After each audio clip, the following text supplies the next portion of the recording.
Oke, Assalamualaikum warahmatullahi wabarakatuh. Terima kasih adik-adik sudah hadir nih ya di pertemuan ke-7. Ini adalah pertemuan terakhir kita untuk sebelum UTS, itu komunikasi digital dan sosial media. Pertemuan ke-7 ini kita akan membahas tentang media komunikasi organisasi.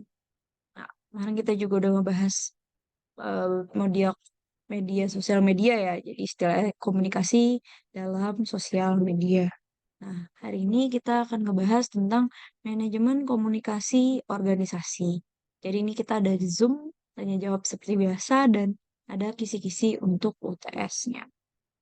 Untuk ujian tengah semesternya, pilihan ganda 25 soal, yaitu dari pertemuan kedua sampai pertemuan ke-7 ini. Tuh.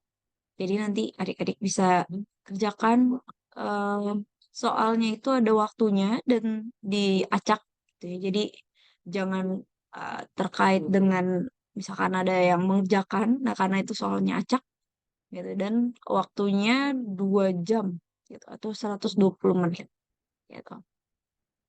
Nah, media komunikasi ini, adik-adik mempunyai gambaran sederhana deh dari proses komunikasi yang menunjukkan hubungan antar satu komponen dan komponen lainnya. Kemarin kita juga membahas apa aja nih.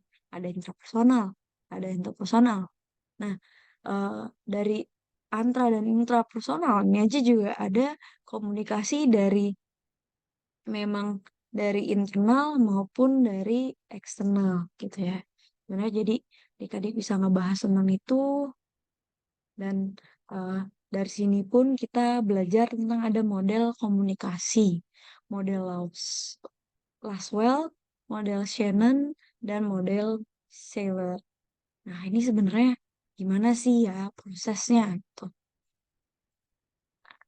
Dari model Laswell ini, gitu ya, adik-adik bisa lihat, jadi tadi ada apa nih?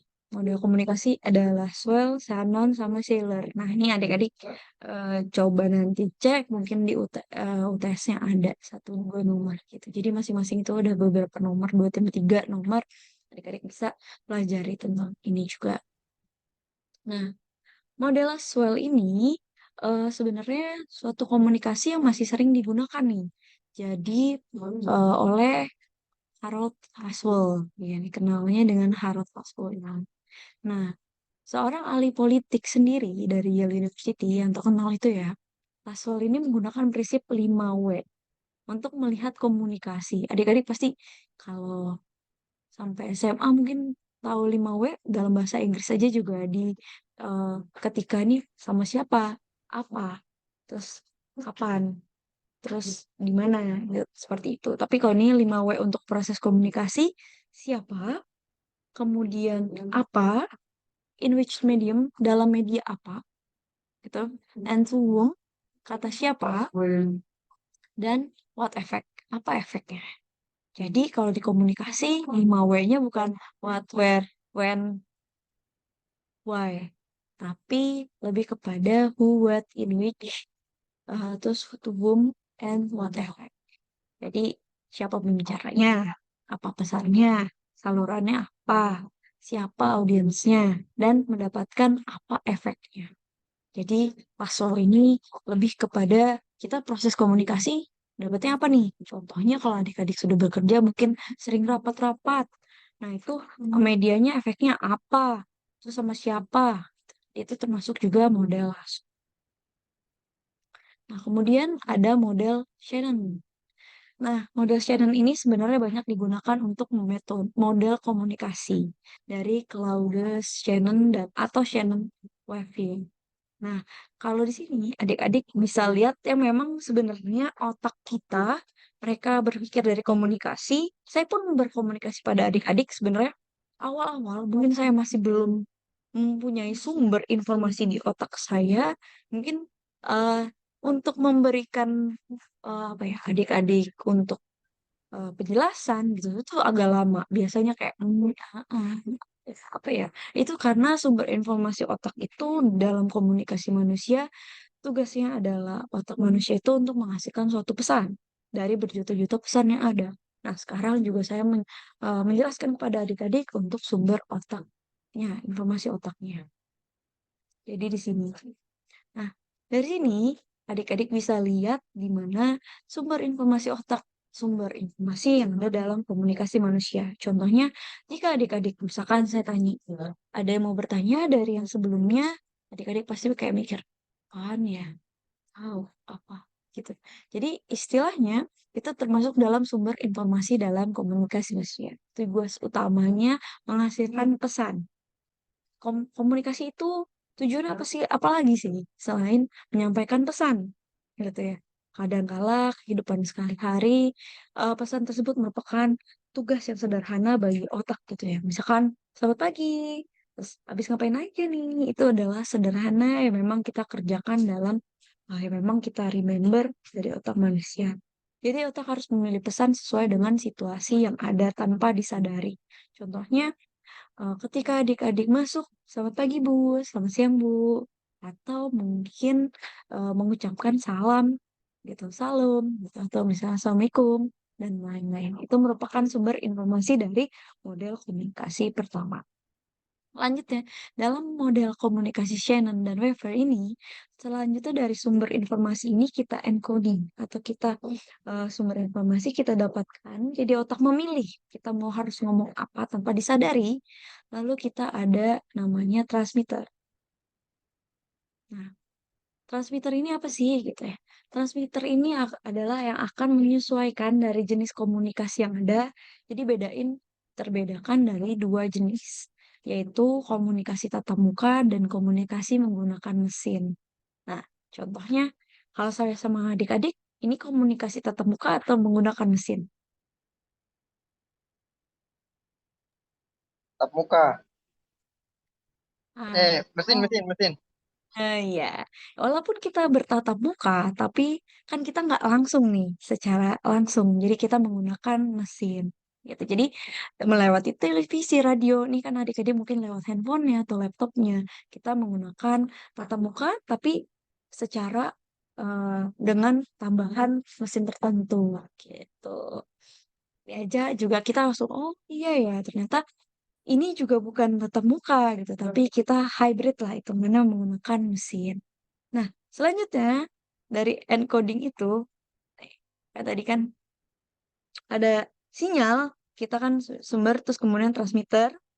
Kita udah lihat nih mau tatap muka atau enggak. Kan kita ini sumber informasinya, kita encoding adik-adik. Encoding apa sih? Encoding sekalian kita belajar bahasa Inggris juga ya. Encoding itu mengubah ide dalam otak manusia yang sandinya sesuai dengan transmitter. Jadi contohnya, ketika tatap muka mungkin kita refleksnya beda nih. Hey, gimana ayo gitu atau selamat pagi Bu gitu. Tapi mungkin kalau menggunakan mesin adik-adik cuman ya Bu, Assalamualaikum atau selamat pagi Bu, selamat siang Bu. Beda dengan ketemu Bu, Assalamualaikum gitu. Saya misi ya Bu gitu.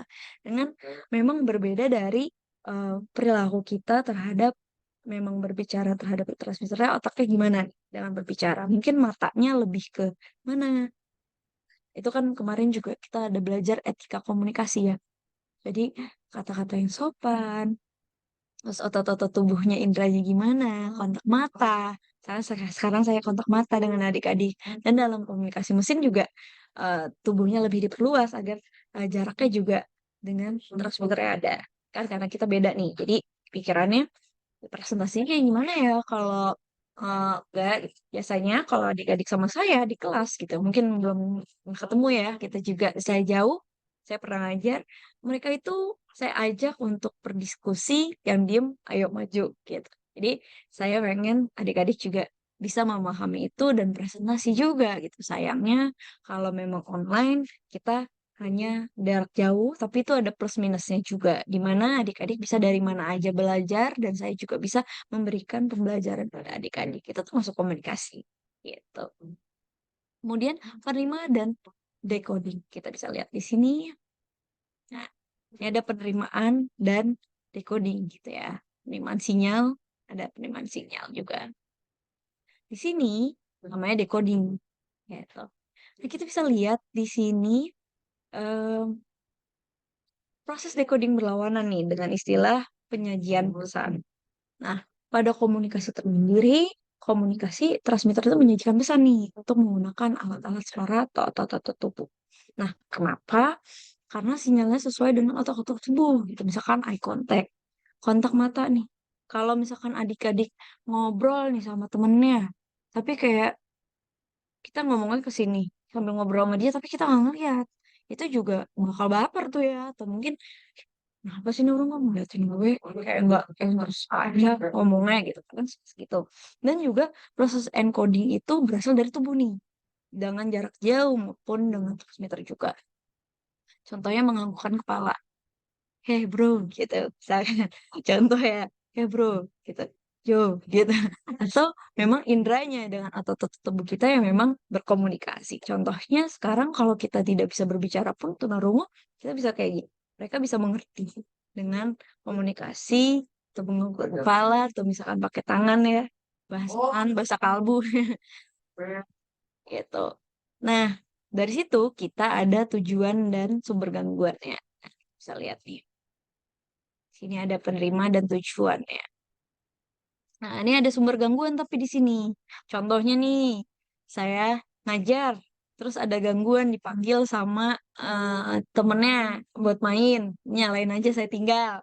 Atau juga bisa adik-adik mungkin lagi pembelajaran nih, tiduran gitu ya.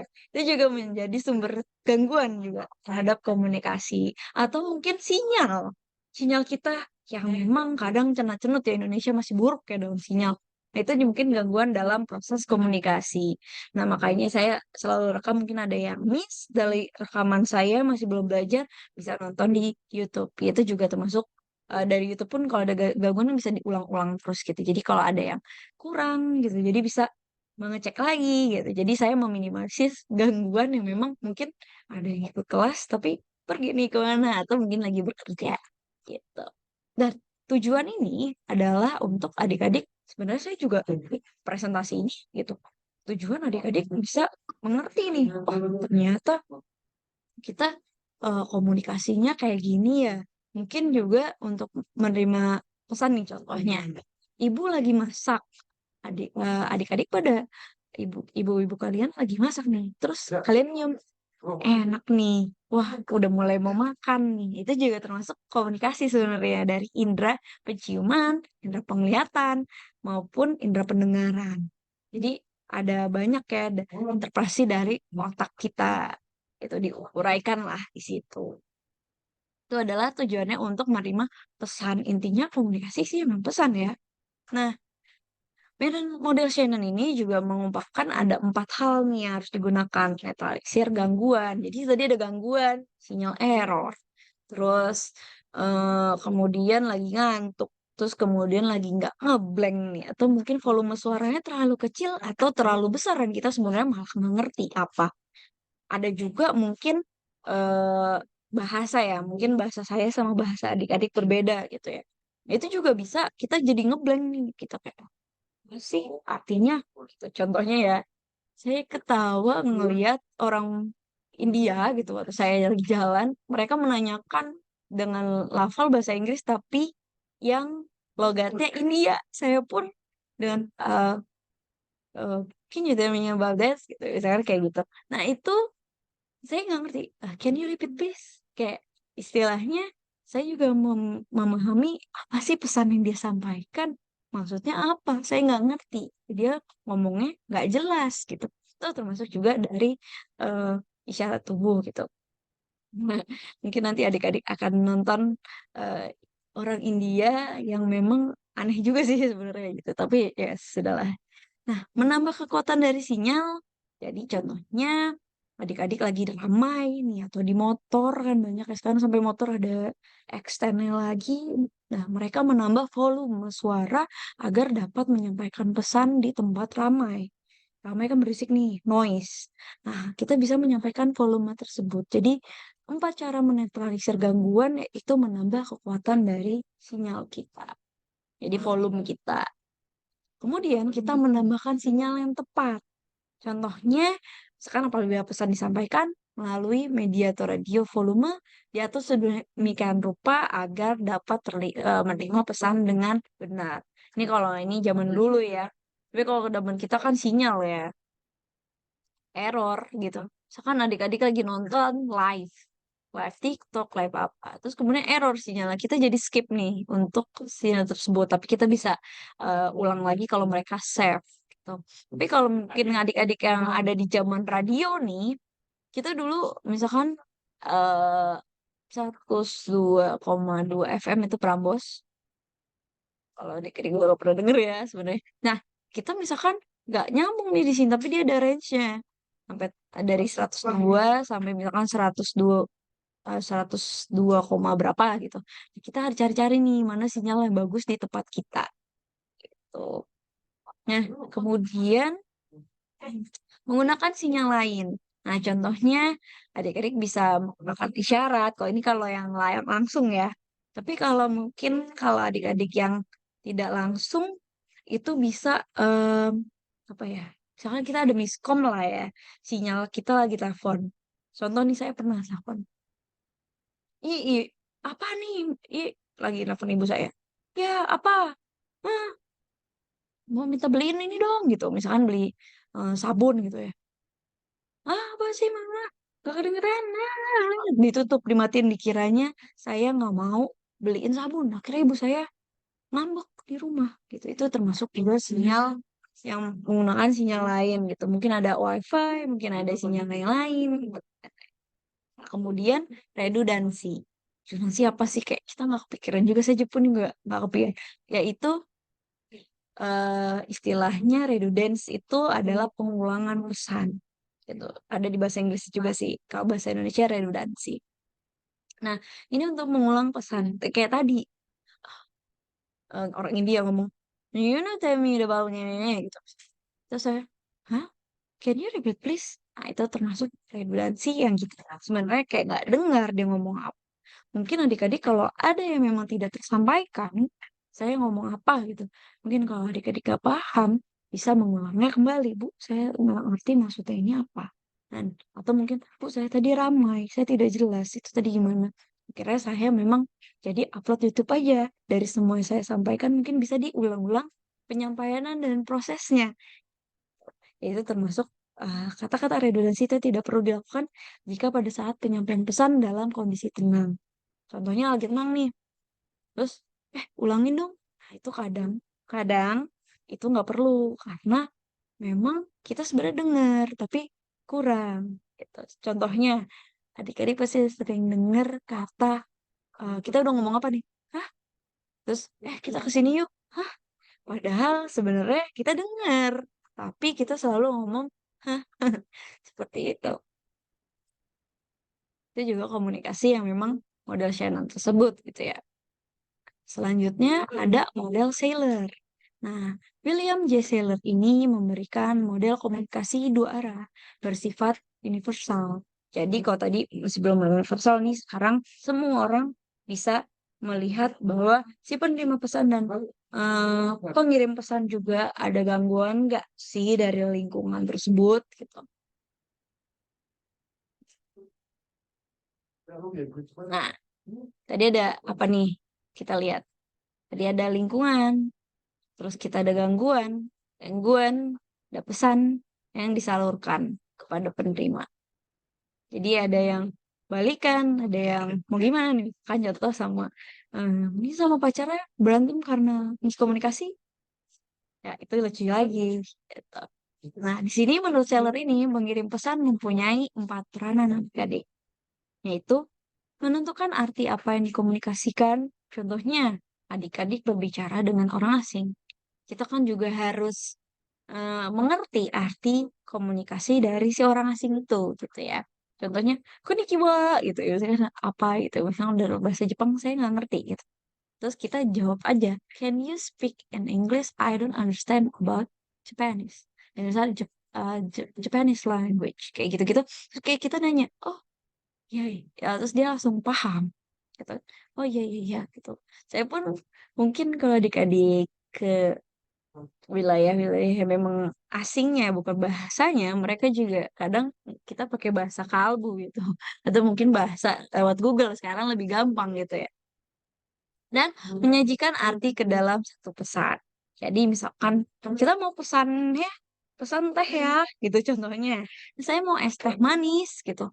Kalau di sana, contohnya bahasa Inggris ya, iced tea mungkin di Singapura di Malaysia, iced tea itu with milk sama susu. Tapi kalau ITO ice, es teh yang kita benar-benar es teh gitu kan itu juga berbeda dengan arti suatu pesan yang kita sampaikan gitu. Dan mengirimkan pesan dan mengamati. Jadi kita mengirimkan pesan, misalnya kita ngeliatin orangnya, ngerti nggak sih sama yang kita pesan? Ya, kita beritahu, komunikasikan gitu. Dan bereaksi terhadap respon dari penerima pesan. Contohnya nih adik-adik udah SMS pacarnya, sayang, aku lapar, tapi dia nggak bales-bales gitu. Terus abis itu kan kita lihat responnya, loh kok nggak direspon? Selingkuh apa nih? Itu gimana nih? Waduh, overthinking nih. Nah, itu juga termasuk dalam part peranan dari mengirim pesan. Jadi kita harus lihat nih reaksinya gimana. Jangan. Terus ada juga yang memang eh, lucunya orang-orang juga kadang nggak ngerti apa yang kita komunikasikan. Soalnya bahasa kita juga mungkin bahasa yang aneh gitu ya. Mungkin bahasa gaul misalkan contohnya. Kita pun kayak, hah apaan sih tuh gitu. Itu juga termasuk memang kita harus pakai bahasa yang baku gitu. Yang tidak boleh kan bahasa non baku. Nah, dari pesan tersebut ada stimulus nih yang dihasilkan dari sumber pesan. Berarti tata bahasa, organisasi, suara, kata-kata, maupun gangguan tadi ya. Nah, dari situ setiap itu kita punya pesan nih yang disengaja atau tidak. Jadi saluran tersebut kita mempunyai peranan dan penerima dari dalam komunikasi. Nah, peran penerima dalam komunikasi itu apa sih? Penerimaan pesan dapat dilakukan dengan mendengarkan, melihat, meraba maupun merasakan. Terus kayak diraba, dilihat, diterawang kayak ngeliat uang gitu ya. Di penerimaan pesan juga. Dan itu juga termasuk adik-adik. Ketika adik-adik mau beli, berapa bu harganya? 10.000. Akhirnya kita kasih, nih bu. Terus dia ngecek-ngecek. Ini bener nggak sih 10.000-nya termasuk juga pesan 10.000-nya original apa enggak. Soalnya kemarin lagi banyak pemalsuan uang. Gitu. Temen saya jualan ternyata uangnya palsu adik-adik. Jadi harus hati-hati juga sekarang. Nah, mengikuti pesanan dimasuk untuk mereka dan cara memusatkan perhatian kepada stimulus tertentu dan menghilangkan gangguan. Contohnya nih, jadi kita lagi belajar, kemudian handphone kita getar-getar terus. Ting ting ting, ayang lagi apa? Ayang, kita lagi belajar nih. Ayang, ayang, misalnya pacarnya seperti itu ya. Kemudian kita jadi nggak fokus, malah chat sama pacar, nggak jadi belajar pada besoknya ujian gitu. Itu juga termasuk menghilangkan gangguan. Bisa aja bilang ke pacarnya, aku mau ujian besok, aku mau belajar, jangan ganggu dulu ya. Itu bisa menghilangkan gangguan. Jadi melalui komunikasi. Atau ntar kalau marah, jangan marah ya. Besok lagi mau ujian, aku lagi ngejar cita-cita aku. Kasih tahu aja seperti itu untuk biar dapat nggak miskomunikasi gitu dan kita nggak ada gangguan dari si komunikan tersebut ya gitu. Terus menerjemahkan dan menulis pesan. Nih, contohnya ya adik-adik. Kalau adik-adik minta tolong sama orang gitu ya. Kalau cuma nulisnya gini pesannya. Ambilin buku gue dong. Saya chat ya. Gue di rak tuh. Cuman kayak gini. Apakah iya si orang tersebut mau mengambilkan rak gitu kan? Mau mengambilkan bukunya adik-adik dari rak terus kasih ke adik-adik. Tapi kita bisa terjemahkan tadi buku tadi buku gue gitu atau buku saya ketinggalan. Udah jelek banget saya nulis pakai ini. Di buku saya ketinggalan. Boleh minta tolong nggak? Minta tolong nggak? Tolong ambil nggak? Ambilkan buku saya. Nah, itu kan bisa menerjemahkan kenapa boleh minta tolong nggak? Kalau nggak ya sudah. Tapi kan dengan bahasa yang memang lebih menerjemahkannya untuk si penerimanya lebih baik. Lanjut, kita menyimpan dan mengingatkan kembali pesan tersebut. Gimana ya? Tadi kan kita udah minta tolong buku tuh, tapi dia cuma ngerit doang. Gimana? Gitu. Gimana? Tuh, langsung kita mengingatkan kembali. Oh iya, tuh maaf, nggak kebaca. Gitu. Toh, memang eh, kalau memang lebih untuk orang yang lebih tua ya, sore atau siang gitu. Mungkin sore atau siang atau malam atau assalamualaikum dan lain-lain. Saya gimana gitu atau misalnya gimana yang kemarin terus saya minta tolong gitu. Jadi menanyakan kembali, mengingatkan kembali.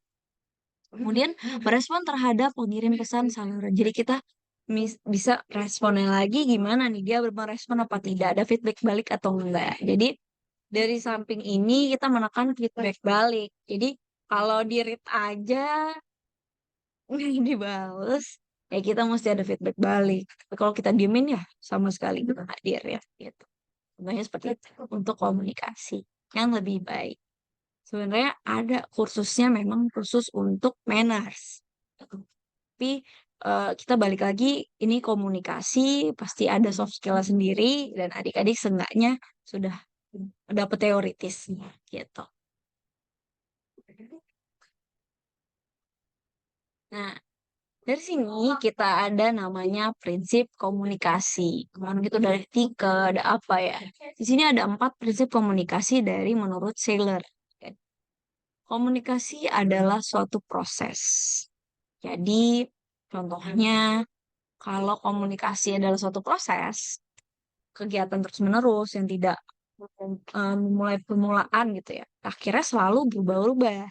Cuman kalau kita komunikasikan, terus lebih teliti, nah lebih pekan cuaca juga yang lebih bermacam-macam, itu juga terus-menerus dan kadang-kadang cuaca misalkan hangat, dingin gitu. Kadang kita juga moodnya kadang tidak bagus, dan itu dapat berubah-ubah. Jadi komunikasi bersifat berubah-ubah dan dapat menimbulkan perubahan.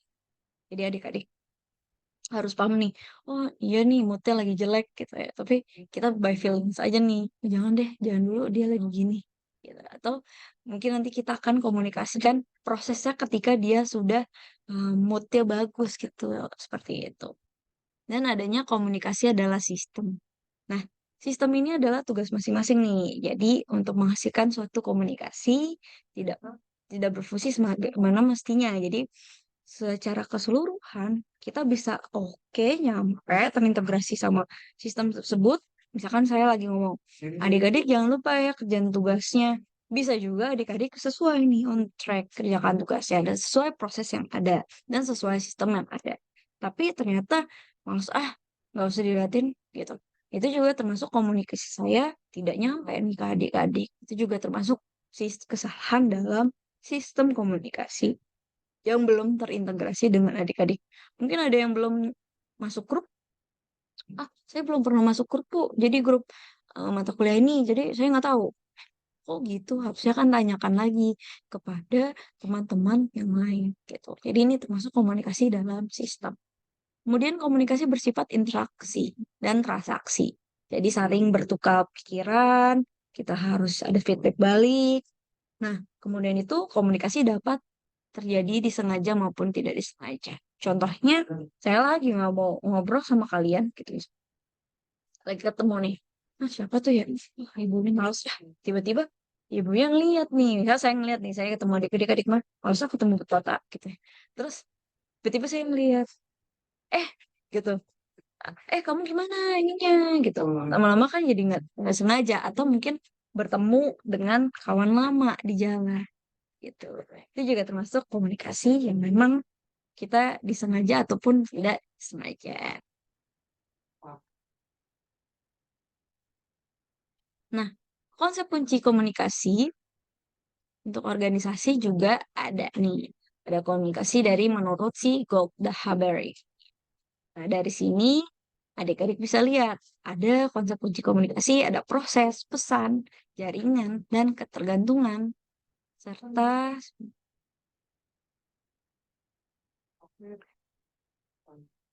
Ada hubungan, ada lingkungan, ada ketidakpastian. Gitu. Hampir sama seperti yang eh, tadi ya sebenarnya gitu. Dan adanya em, manajemen konflik ini sih sebenarnya adik-adik yang wajib banget adik-adik pelajari, yaitu manajemen konflik. Jadi kalau ada masalah apapun yang memang sebenarnya susah untuk dikerjakan, misalnya punya masalah, mohon untuk menciptakan apa ya, proses tersebut kepada orang lain gitu. Jadi jangan memberikan dampak negatif lagi gitu. Contohnya kalau ada konflik nih, biasanya banyakannya iri gitu ya, atau interaksi yang memang tidak sesuai gitu dengan sudut pandang si pihak tertentu. Contohnya nih, saya kaget ketika teman saya bentak-bentak saya, padahal emang suaranya seperti itu. Gitu. Jadi kan itu sudut pandang saya, ngapain emang? Jadi membuat konflik gitu. Nah, itu juga bisa berpengaruh juga nih kita. Jadi kita kalau di perusahaan gitu, kita harus melakukan proses identifikasi, klarifikasi, analisis penyebab, serta penyelesaian masalahnya gimana.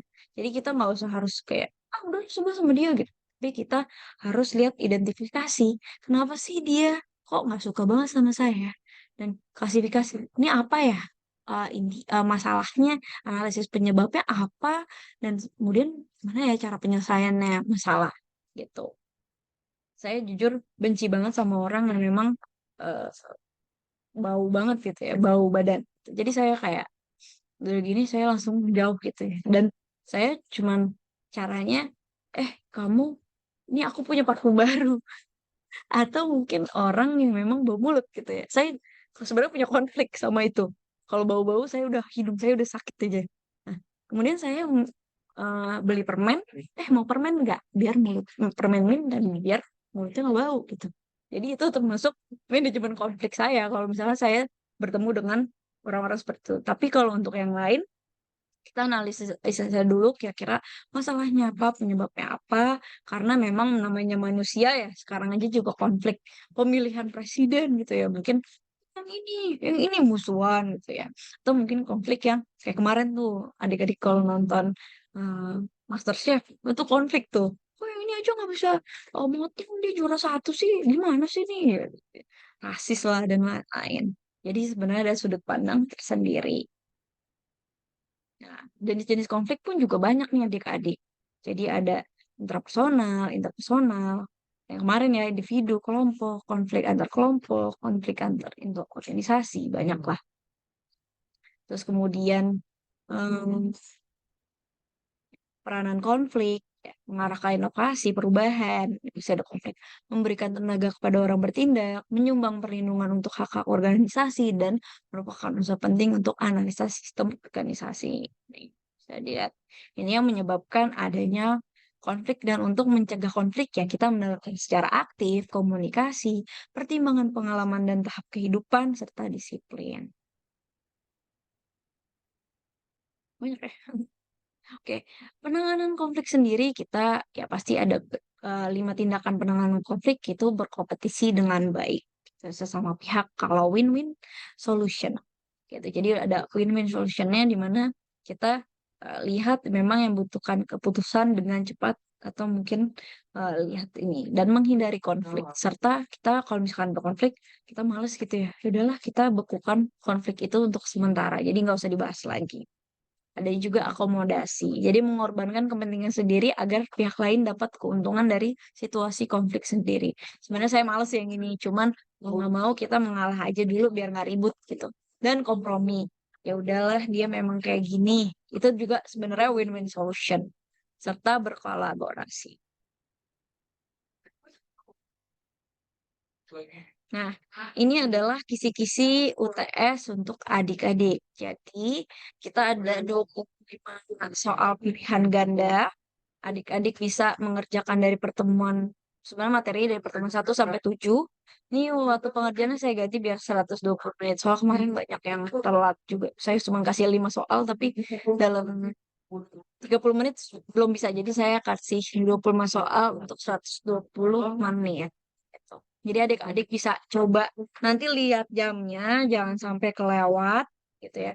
Dengan pakai Android ya, kalau nggak salah ya, Bapak yang ngomong atau lewat laptop, jangan pakai iPhone, soal banyak yang atau Mac atau semacamnya itu karena memang tidak ke record gitu ya. Jadi adik-adik bisa coba cek. Ada yang mau bertanya di sini mengenai UTS maupun pengajaran? Jadi nanti saya akan bukakan kembali untuk yang belum tugasnya, atau mungkin saya akan bukakan semua nih 1 sampai 7. Saya bukakan kembali. Nah, nanti adik-adik bisa kerjakan tugas yang belum, kerjakan kuis yang belum, atau download materinya. Jadi adik-adik bisa dapat nilai kehadiran yang lumayan. Jadi kan di sini saya ada 3 ya. Jadi misalkan ini nilai 100%. 33% untuk nilai Zoom. Terus 33% nilai untuk download materi. 33% untuk tugas atau kuis kumpulkan. Nah, di sini kalau misalkan nggak ikut Zoom, seenggaknya adik-adik bisa mengikuti download materi dan mengikuti tugas dan kuis. Jadi saya bukakan adik-adik bisa download materi yang belum atau tugas dan kuisnya. Seperti itu. Tapi nanti habis perkuliahan ini. Gitu. Ada yang mau bertanya untuk ini? Sudah paham? Kami, Bu, Ya, silakan. Oh, sudah sudah paham. Kak. Oke, baik. Semangat ya adik-adik untuk UTS minggu depan. Eh, Teliti ya, saya harap. Jadi kalau misalkan saya nanti akan rekap, adik-adik yang belum mengerjakan tugasnya, saya akan kerjakan tugasnya. Saya ntar aku akan open, saya akan share open yang saya. Dan memang eh, download materi jangan lupa. Nanti saya itu juga. Jadi saya membantu adik-adik seenggaknya nilainya baikan dikit lah.